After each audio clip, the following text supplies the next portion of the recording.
Ayan na guys, si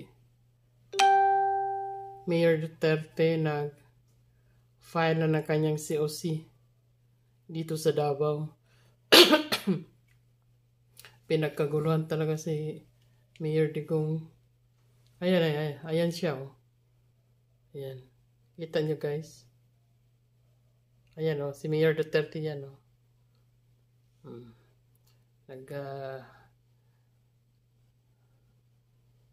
Sinabi na niya na nag-file na siya ng kanyang certificate of candidacy.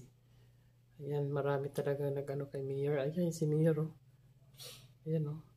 Ayan, si Mayor yan. Nag-file na siya ang kanyang certificate of candidacy as mayor ng Davao City. Ayan. Pinagkaguluhan pa guys. Sa pag-file pa lang yan ha. Ayan. Tuloy pa rin ang advocacy ni Mayor Duterte.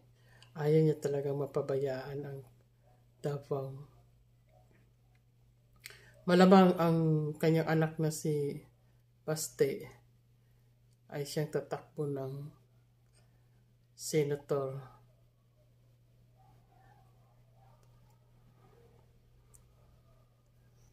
Ngayon lang talaga nakaganito sa Pilipinas guys. Na ganito ka, yan.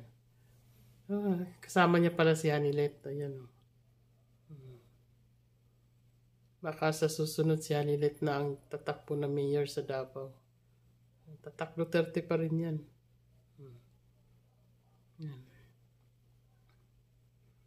Yan si Hanilet oh. Yung may green antipara sa kanyang ulo.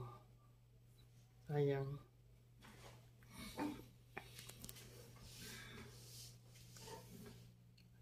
Ang dami nag-abang sa mga Duterte kung ano talaga ang takbuhan ni Mayor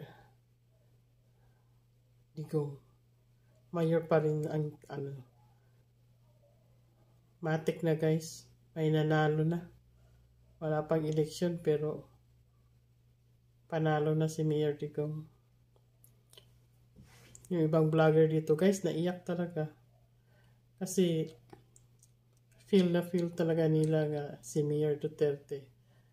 Kahit may batong kamao yung kanyang batas. Pero gusto pa rin siya ng mga tao dahil sa kanyang mga accomplishment. Yung Panguil Bridge, tatak Duterte pa rin yun. Biruin mo. Ang dami talaga niya nagawa sa build. Kahit kami dito sa aming region, sa Caraga, build talaga ang mga kalsada dito. Ang luwag na. Ayan, nag-file pa lang yan ha. How much more sa eleksyon na talaga. Sana huwag magkampante din ang mga Duterte sa gagawing ngayong eleksyon. Baka kasi may dayaan ba.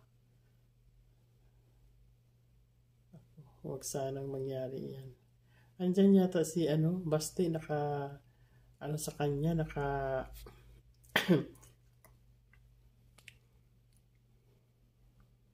sinamahan yata siya ni Baste sa pag-file. Yan. Tapos na ito nag-file si Mayor Duterte guys. Mayor pala ang tinakbuhan ni Mayor Digong. Panalo pa rin yan guys. Mas kung nanaisin lang, sana sa Senado talaga si Mayor Duterte tumakbo. Pero kung ang kanyang anak ang tatakbo si Baste, walang problema yan. Kasi ang mga Duterte talaga nagtutulungan yan. Saka kayang-kaya din niya ni Baste kasi si Baste bata pa. Alam ko, hindi din siya papabayaan ng kanyang pamilya. Si Pulong, congressman pa rin.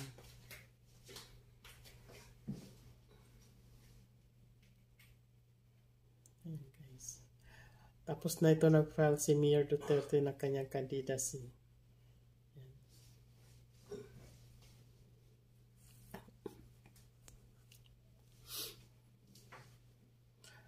Alam nyo guys, kung nandito si Basti, baka ano lang tayo nito. Trap lang, no? Akala natin si Mayor talaga ang nag-file. Yan pala. Pero hindi si Mayor talaga Duterte kasi nandun siya kanina sa sa tarpaulin, sa Certificate of Candidacy. Tumayo siya, hawak-hawak yung kanyang Certificate of Candidacy, COC file niya. COC certificate niya. Meron doon eh. So, ibig sabihin, siya nag-file, di ba? Kita nyo naman dyan. Nandun siya kanina sa tarpaulin. Pinakita niya yung kanyang file. Copy ng COC. Wala na, matik na guys. Hindi katulad ng iba nag-file, wala lang. Naglakad, hinatid. Pero itong kay Mayor Digong Duterte, parang mayroong concert. Ang daming tao talaga. So, malamang itong si anak niya si Kitty, sasabak din niya sa politika.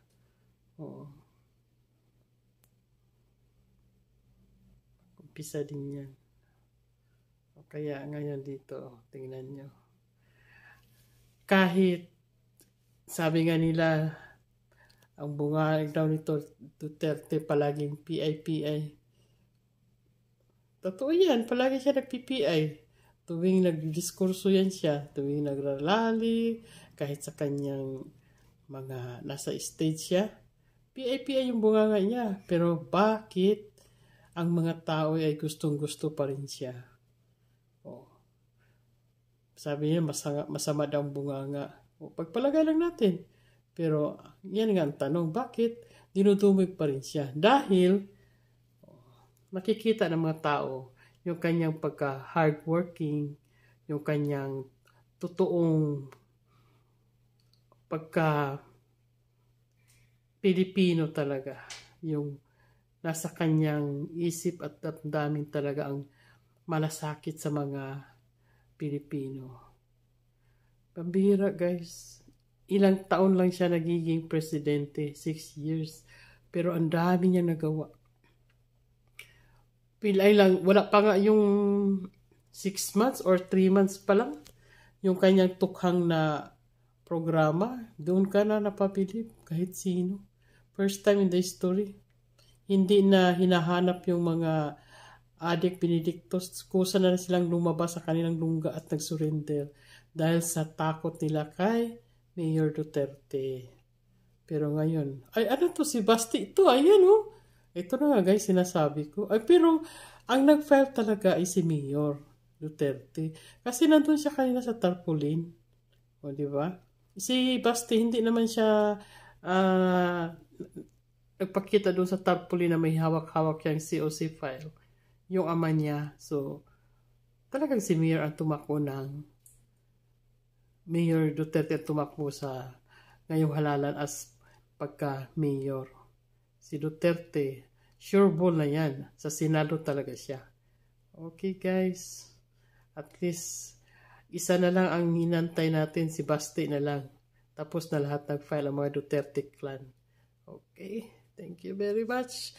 Please don't forget to like and subscribe to my channel. Marin Vlog. Like and subscribe nyo din guys sa kanyang YouTube channel si Pambansang Loyalista. Thank you and bye-bye.